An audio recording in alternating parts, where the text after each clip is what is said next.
Welcome back, everybody. Thank you for joining me again.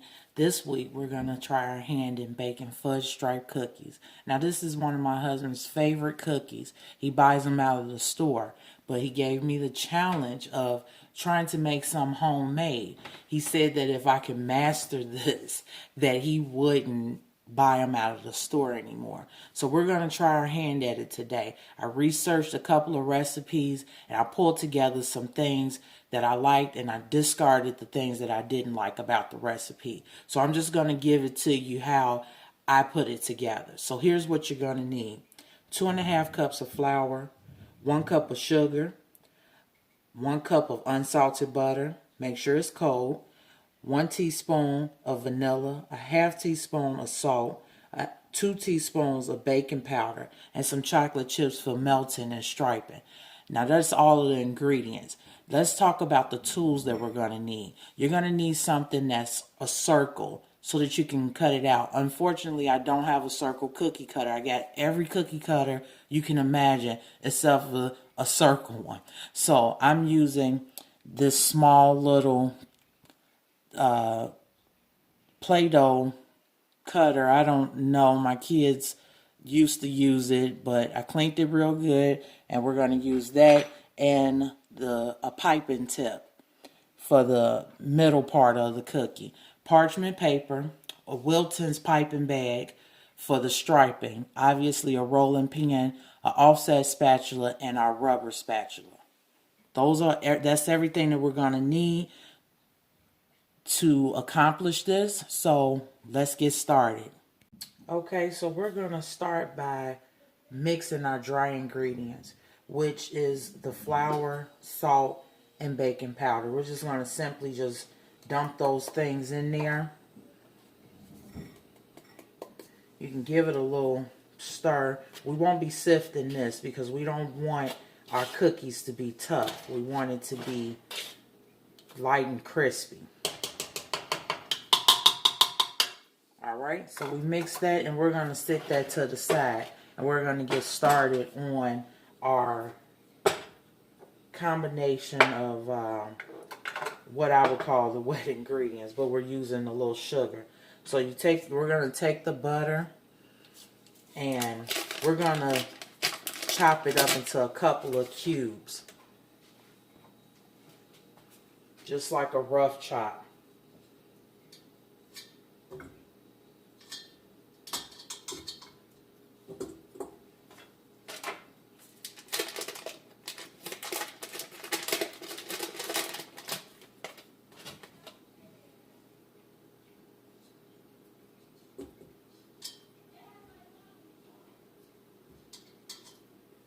Alright, then we're going to add our sugar.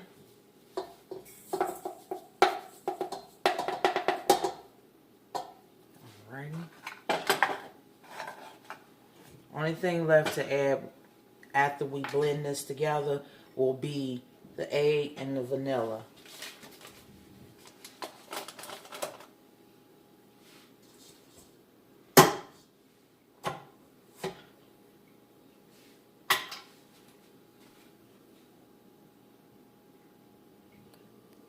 Okay, so we combined our sugar and our butter, and we did that on medium speed for 2 minutes.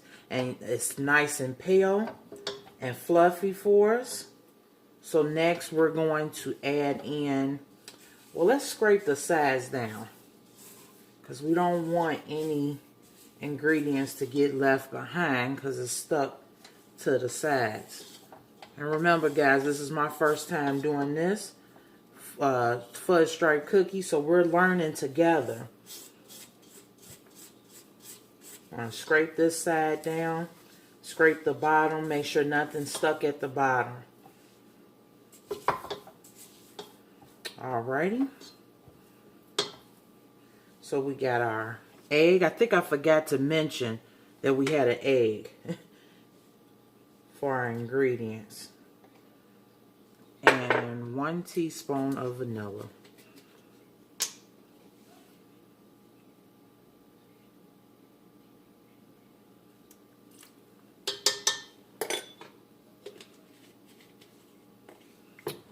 Alright, let's get to mixing. And we're going to do this on medium speed again for 1 minute. Alright, we're going to put in our flour. I'm only going to do a little at a time. All the recipes that I looked up, they didn't specify if you should dump the whole thing or not. So I'm going to do half. Mix it well, then add the other half. Alright, so mixed all the flour. I'm going to scrape down the paddle. Make sure we get everything. And then we're going to scrape down the bowl. Just to make sure nothing's stuck on the side. And kind of push everything together. So shortbread is kind of dry. Most cookie recipes have a little wetness to it. So just expect it to not be fully clumped together. But you could just take your spatula and press it down. And if it's too dry, I just add a little water or milk to kind of bring it together. So I wash my hands real good. And we're going to divide this dough in half. We don't want to be working with too much. So we're going to take half of it, make it into a little ball. Make sure it's all together. See how crumbly it is? That's fine, as long as it's not like super dry. So I like to roll it to a ball and then flatten it into a disc. So then we're going to lay it down on our parchment paper here. You flatten it as flat as it can get. Make sure it's all together.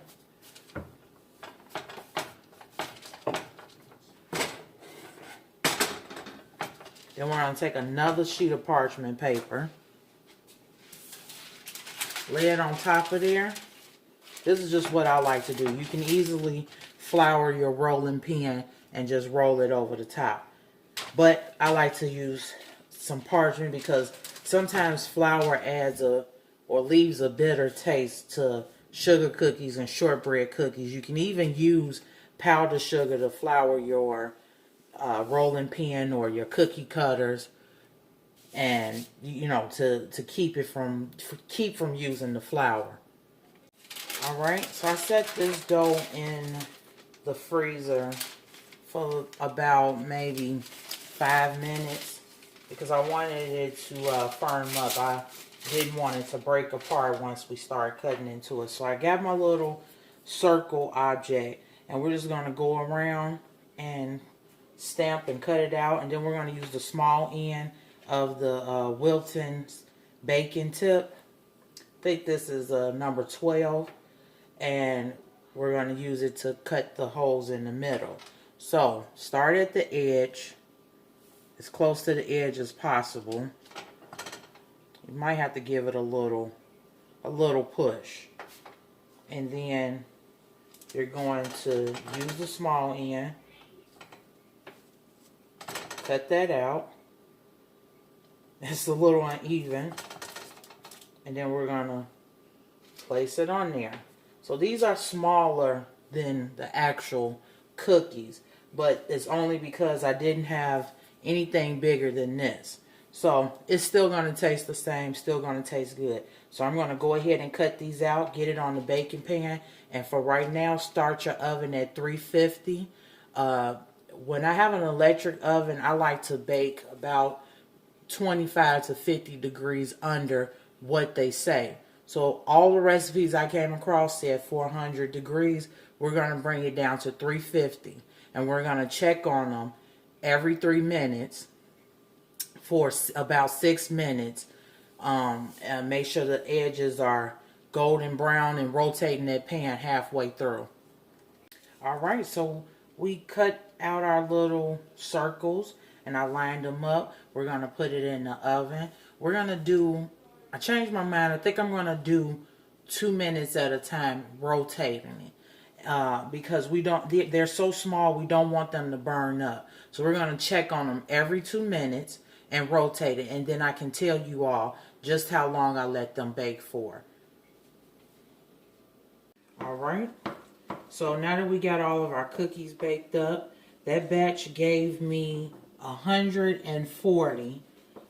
The kids did a couple of taste tests, so a little bit over that. So I've put the chocolate chips in a bowl, melted it in the microwave. I did 30 seconds once, 30 seconds twice, and stirred in between. And you can add vegetable oil, no water. No water to your chocolate chips because it's going to make it seize back up. And there's no way to reverse that. So add a little oil at a time so it can give you a runny kind of consistency. And you just keep adding a little oil. So never add water when you're melting chocolate. It's just going to draw it right back up. The oil that is in chocolate, just think about oil and water. They don't mix. So I'm going to put a little more oil in this to thin it out just a little bit. And then we're going to start dipping. Also, the cookies baked in the oven at 350 degrees for about 4 minutes and 20 seconds. You really have to watch it.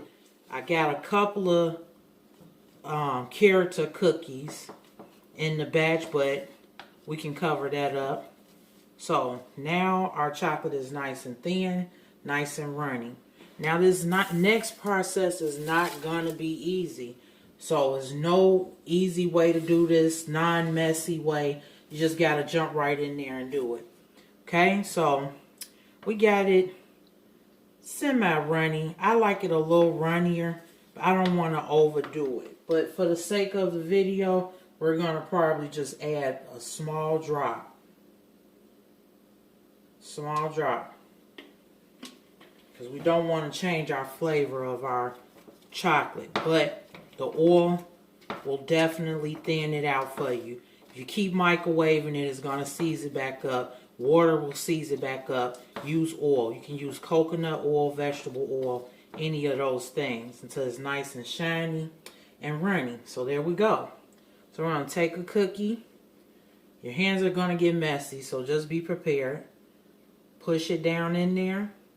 And we're going to take that parchment paper. Well, first we're going to give it a little shake to get the excess off. We're going to take that parchment paper we baked them on and set them right on there. Because as it sets, as it gets cool again, oh boy, I'm making a mess. As it gets cool again, it's going to get hard and set to the bottom of the cookie. So that one was a little messy. Keep your paper towel nearby. For the sake of presentation, you want to keep your fingers as clean as possible. Like I said, there's no easy or mess-free way to do this. Just kind of got to take your time and accept that it's going to probably be a little messy. Alright, we got all our cookies dipped, the bottom parts of our cookies dipped in the chocolate. So I took the remaining chocolate and put it in the piping bag. So with this piping bag, we don't want to cut too much off because we want it to be a thin drizzle over the top. So we're just going to literally snip just the very tip of it. Make sure it's coming out. Yep. And we're going to go back and forth over it. It doesn't have to be super pretty, super organized. Just back and forth and cover all of your things. Always twist the top part of the bag. It keeps the icing or chocolate, whatever you have in it, from pushing upward. So here we go.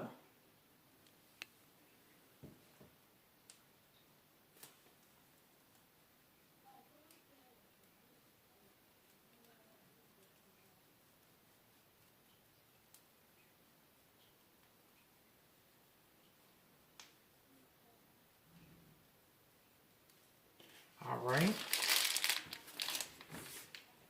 We might run out of chocolate and may have to remelt some other chocolate just so we can make sure we cover all our cookies. But we're not going to worry about that at the moment.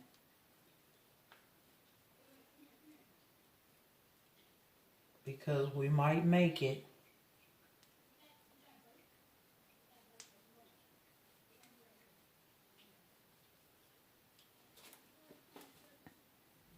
All right, we made it with the leftover chocolate that we had.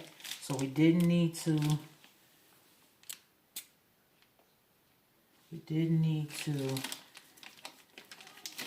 melt anymore. And we're just gonna do the one that was a little burnt, but they're still edible.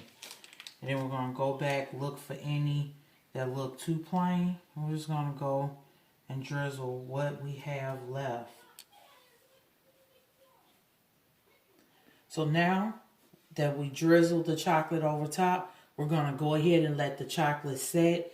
It takes anywhere between 20 minutes to about 30 minutes, but we're going to let it sit for as long as it can, and I can tell you all how long it set, then cooled back down and hardened up. All right, so now that they have set, I'm just going to flip it up just so you can see. It could go a couple more minutes, but it's nice and set. Dry it down real good. The longer it sets, the better it'll be. Nice and even. You can just push those parts down. I mean, it's just chocolate. So, it's just in time because the mister is home to give it a taste and see what he thinks. This better be good. This is my favorite cookie. So go ahead, give it a try, and tell us what you think. All right. I like a cookie with a little character on it. Okay, those are over there. Yeah. They say adversity builds character. Okay. They're probably not that dry. They're not dry. I see them glistening. So I'm going to get this guy right here. All right.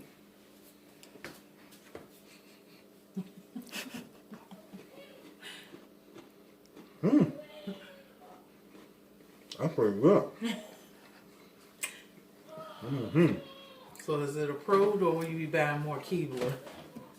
I need one more. Let's see.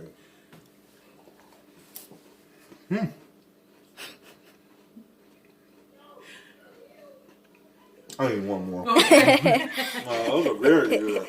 All right, so it's approved by Mr. Patterson.